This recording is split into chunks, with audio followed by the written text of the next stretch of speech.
A third YouTube video in a week and a half. I'm on fire! Originally, I was gonna make this video to talk about one specific book that has been burrowed in my psyche since I finished it, but since it's the first week of February, I'm like, why not? Let me do a January book wrap up and tell you about everything that I read. This month, I somehow managed to read 5 books despite being sick for the entirety of January. So let's get into it. ASMR. All right. Starting off so strong in 2025, we have A Woman Is No Man by Etaf Rum. This is a story about 3 generations of Palestinian women and how their culture and their upbringing affects how they navigate the world. And the story mainly focuses on the grandmother, who is Isra, and the granddaughter, who is Deya. Isra really wants Deya to get married and to continue with a lot of the Muslim Palestinian traditions, and Deya's like, no.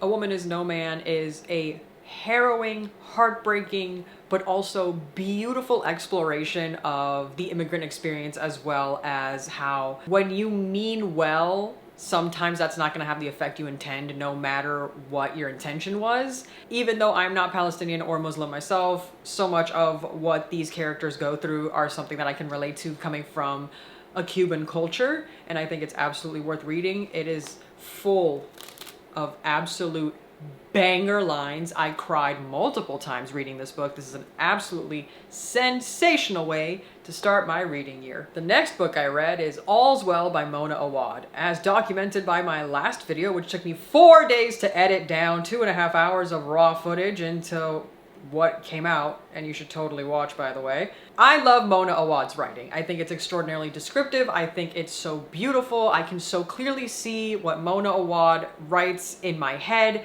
So I thought, I read Bunny, I read Rouge, I have to read All's Well, and all was not well. I did not enjoy this book, mainly because it felt like it was just too long. I think this would have worked better as a novella. This is the story of a protagonist who had an accident and was left with chronic pain, and she is hell-bent on staging a production of All's Well That Ends Well at her theater program, and nobody wants to do it. They all want to do a different Shakespeare play, but she's making it her life's mission to do this play. She is then approached by 3 strange men who offer her a cure for her chronic pain, and the whole book is a commentary on how women's pain isn't taken seriously, which those aspects of the book are done really well because the author, Mona Awad, explains that this is semi-autobiographical to her experience when she was in an accident and it left her with a lot of pain for a long time.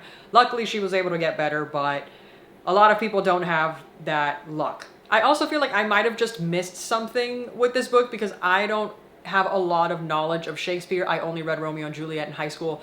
So I feel like there's other layers to this book that I didn't grasp because of my lack of knowledge in Shakespeare. So if you're someone who's read a lot of Shakespeare and you've read All's Well, please let me know down below. Otherwise, I think the book could have benefited from being a little bit shorter because it gets pretty boring through the midway point where I'm like, okay, like, she gets the strange cure from the 3 men in the bar. It gets real wacky, and I'm no stranger to wacky. I love a wacky book, but I feel like Mona Awad missed the mark with this one for me. Next, I mentioned this in my 2024 book recap video, which again, please watch it. It took me so long to edit that video. I read Hungerstone by Kat Dunn. This is a retelling of the book Carmilla by, oh God, what's his name? I know it's Le Fanu, but I don't, is it L. Sheridan Le Fanu? We're gonna find out together. Yep. Sheridan Le Fanu. For anyone that doesn't know, Carmilla is a book that precedes Dracula by over 20 years, and it's about lesbian vampires. What's not to love? Now, a complaint that I and many other modern readers of Carmilla have is that, of course, it's a product of the times. The book came out in the 1800s. They needed to be a little bit more tantalizing with it, but of course, they couldn't at that time period. So I feel like Kat Dunn perfectly does this in Hungerstone. If you watched Nosferatu last year and you thought to yourself, I absolutely need more of this right now, Hungerstone by Kat Dunn is absolutely the book that you should be reading. Also, for anyone that doesn't know what Carmilla or Hungerstone is about, it's about a woman who rescues this other woman who was in an accident, and then she houses the woman in her home, and then things start getting weird, and then she finds out this woman she rescued is a vampire, and it gets very, very spicy in Hungerstone specifically. It's a fun time. I really appreciate that Kat Dunn took the story, modernized it, made it absolutely wonderful, and it is written in Victorian English. Like, the way that everybody speaks in Nosferatu is the way that Hungerstone was written. So for me, it was not an easy read in the sense that it's not a form of writing I'm often reading. Not that I couldn't read it. I can read, I promise. I actually think Hungerstone is my first ever foray into Victorian literature, aside from Carmilla. I enjoyed it very much. It's just a bit more challenging to read because the sentence structure is so different. Anyway, I think it's great. It should be coming out soon. Again, I should really look these things up before I start filming, but that's showbiz, baby. Confirmed comes out February 18th of this year, so in a couple of weeks, highly recommend getting yourself a copy of Hungerstone. That was a great time. Next, a book that I thought would be better, but also confirmed that I am just not a contemporary romance reader, at least for the most part. It's You Again by Kate Goldbeck. This is marketed as a retelling of When Harry Met Sally, which is my favorite rom-com of all time. Also the best rom-com of all time, argue with the wall. It very much takes When Harry Met Sally and then switches the personalities, where in the movie, Sally is very type A and Harry is very type B. In the book, it's the opposite. Josh is type A, and I don't even remember her name. What the hell was her name? Jesus Christ, what is up with me today? Ari! So it's Josh and Ari. Josh is a professional chef, very meticulous, has his life in order, knows what he wants, has a plan, very stubborn. Ari is a stand-up comedian, very type B, living her life to the fullest. She just runs on vibes and chaos. Obviously, they have a meet cute. The whole book is them slowly developing their friendship, and if you've seen When Harry Met Sally, you know where this is gonna go. My complaint with this book, and the reason it solidified that I may not be a contemporary romance reader, is that it is such a slow burn. Like, oh my god. Oh my god, it took so long. Now, mild spoilers if you haven't read this, but all I have to say is that it took 217 pages for them to break the tension the first time.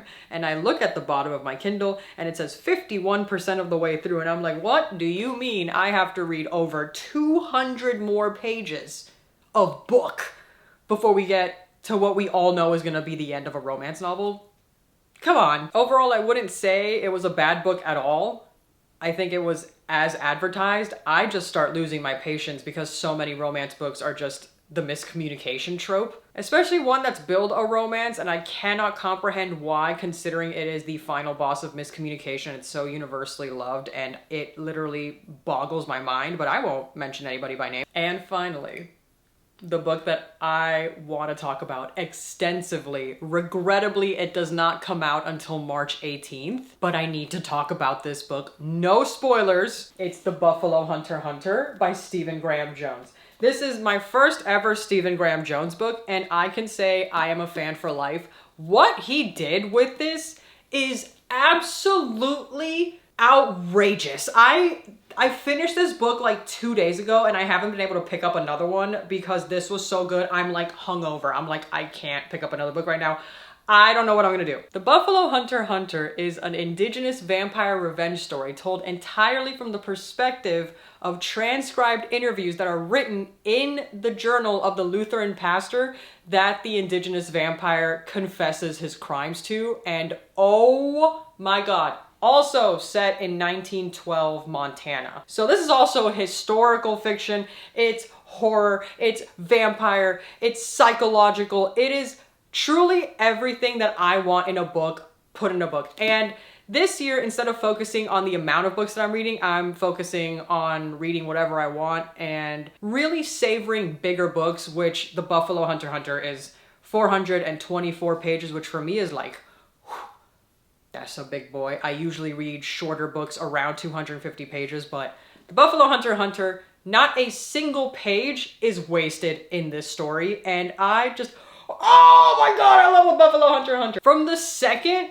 that the indigenous vampire, Good Stab is his name, was introduced, I'm like, oh, this is gonna rock! Something else that is done so well in this book is that it takes a very unique approach to vampire magic systems, I guess you would call it, where Goodstab, any blood that he partakes in of any living thing starts affecting who he is physically. So let's say he drinks the blood of a lot of deer, he's gonna start having white spots on his skin, he's gonna start growing antlers. And if he drinks the blood of too many colonizers, he's gonna start turning into one. His hair gets lighter, he starts growing facial hair. It's absolutely fascinating. In my head, I so clearly saw this as a movie, and I hope one day it is turned into a movie or a miniseries by somebody that knows what they're doing. It has to be an Indigenous director, obviously, but oh my God! The way that Stephen Graham Jones wrote this revenge story, and the way that he so clearly has a distinct voice for both the Lutheran pastor and for Goodstab,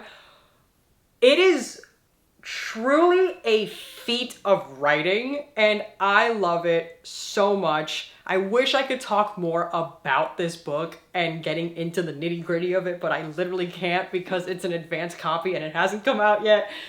Oh! Elisa, how did you find out about The Buffalo Hunter by Stephen Graham Jones? So glad you asked. Thank you so much. I had the lovely opportunity to film content for New York Comic Con last year, and I did not know this, but a lot of publishers are at New York Comic Con. I got to meet with and talk to a lot of people that make some of our favorite books, which is super cool.